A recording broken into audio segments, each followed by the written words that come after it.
عاملين ايه يا جدعان؟ النهارده هنتكلم عن حاجه حساسه شويه عند البنات، بس هم مش واخدين بالهم منها ولا هياخدوا بالهم منها حتى بعد الفيديو دوت. كلنا عارفين ان البنات جمال وامامير والشغل دوت، بس كل الكلام ده بيبوظ لما البنت تبدا تهزر. المشكله ان البنت بتصدق ان دمها خفيف بسبب الناس اللي حواليها. انتوا عارفين بقى الرجاله بتضحي قد ايه عشان التزاوج، حتى لو ده بيجي على حسابه الشخصي، بس 90% منهم نفس النوعيه ديت. طلع بيشرب وما بيصليش وبيعرف ستات كتير، ليه عنده فوبيا من الجنة ولا ايه؟ شايفين الضحكه اللي بعد الافيه الحقير اللي هي قالته ده؟ الضحكه دي تبان انها عفويه خالص، بس لا، البت دي صورت نفسها 25 مره بتضحك وبتعمل بتطلع بره الكاميرا عشان بس تبان باحسن شكل. وعامه اي حد بيرد على اسقاط في الانستا او اي ابلكيشن عامه، المهم ان هو بيكون بيرد على اسقاط، يعني بيصور نفسه 100 مره وهو بيجاوب السؤال عشان يطلع بالشكل اللي هو عايزه. في نوع تاني خالص اسوء بقى بكتير، اللي هو اتطور خالص ومش خايف على شكله قدام الناس. يعني البت دي مثلا هتتشتم في التعليقات وخلاص بعد ما نزلت القرف اللي هي عملته ده، بس دي بقى هتتشتم قدام الناس على طول عادي. ماما برضه جابت لي تروما كبيره جدا من الحمام، لحد دلوقتي ما بعرفش ادخل الحمام لوحدي، يعني لازم حد يجي معايا، يقف بره يعني، مش يجي معايا جوه يعني.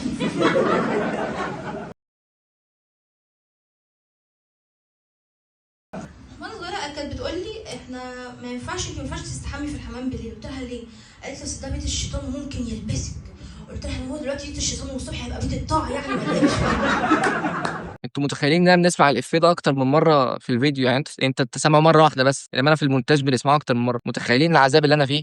فما جاتش على قد كده، هي بقت ما تستحميش في الحمام بالليل، ما تتكلميش في الحمام، ما تطوليش في الحمام، ما تبصيش في ركن الحمام، ما تدلوش ميه سخنه في قد الحمام. طب ماما بالنسبه للحمام يعني اشوخ عندي ولا اخش على المطبخ؟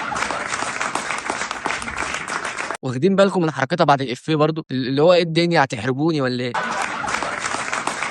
ما هو بالنسبه للحمام اشخ ولا اخش على المطبخ؟ لا اخش على المطبخ والله، اريح لك واريح لنا، خليكي محصوره جوه. وصلنا بقى لملكه الكوميديا، صاحبه الشكل، لا صاحبه القلب الطيب. واحدة تانية داخلة كلهم بقى في قلب الخناقة دي.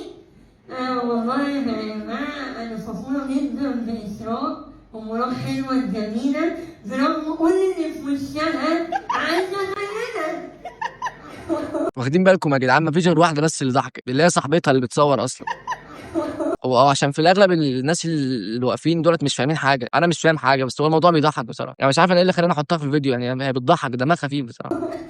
يعني انت كده زودتيها، انت كده روحي نومك. ما خلاص يا اسراء، انا قلت لك دمك خفيف، انت بتخلي الافيه اسوء كده. انا مش عارف هي بتقول افيه اصلا ولا بتحكي موقف، بس انا عارف الموقف اللي هي فيه دلوقتي ده، اللي هو لما تقول حاجه انت كنت المفروض مستني عليها صريخ ضحك، بس في الاخر تلاقي سكوت كده، فتحاول تكمل اللي هببته فيبقى شكلك اسوء. ما تفكروش برضو ان الكلام ده ينطبق على مصر بس، انا شفت كتير قوي بنات بره مصر زي دي او زي ده، مش عارف. يعني أول افتراض لما الناس تشوفني إني أنا نسوية وغاضبة وأكره الرجال، بس أنا بياخذ هذه الفرصة.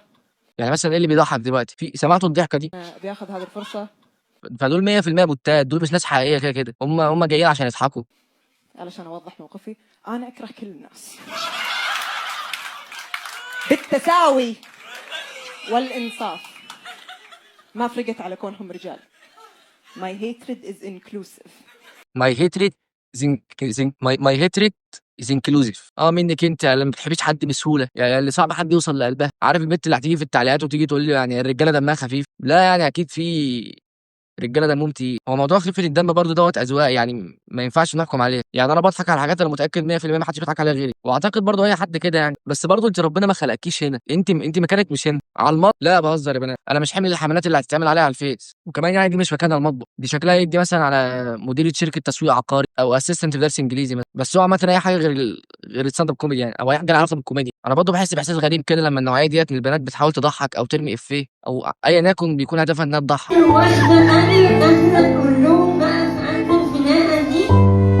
والله يا جماعة أنا فخورة جدا بإسراء ومراة حلوة جميلة، برغم كل اللي في وشها عايزة. بس البنات اللي بتضحك فعلا بيبقوا عاملين كده هم مش قصدهم أصلاً. يعني اول ما تلاقي بنت من النوع دوت مثلا بتتكلم بجد او زعلانين او بيحكوا مشكله مثلا حصلت لهم، ساعتها انت هتشخ ضحك.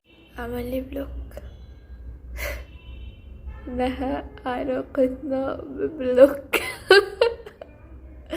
ضحكه اللي هو انا خسرت كل حاجه خلاص. وانا ما عنديش والله مشكله مع الناس دول، في ناس كتير بتحبهم وشايفين ان هم دمهم خفيف وبيضحكوهم فعلا، اللي هم في الاغلب من التجمع الخامس ومدينتي والاماكن النظيفه دي، لان الناس الاغنياء ما عندهمش نفس نوع الكوميديا اللي عند الطبقه الشحاتين. في الاغلب تلاقي واحد حرفيا بيشتغل طول اليوم وبياخد 5 جنيه في الاخر، بيجيب بيهم سيجاره فرط اصلا في اخر اليوم، ودمه خفيف جامد. يعني اي كلمه بتطلع منه بتجيب صريخ ضحك، زي مثلا السؤال بتاع تتجوزي غني ونكدي. ولا فيروز فرفوش، وفي الاخر بيختاروا الغني والنكد. بس كده يا جدعان، كفايه خفه الدم النهارده. انا مش عارف انا هعرف انام ازاي اصلا النهارده. انا المفروض اخلص تصوير اصلا واخش انام، بس خلاص بقى انا هيجي لي كوابيس اصلا. ما تنسوش تعملوا اشتراك ولايك، ومع في القضيه الجايه يا رجاله. ليه عنده فوبيا من الجنة ولا ايه؟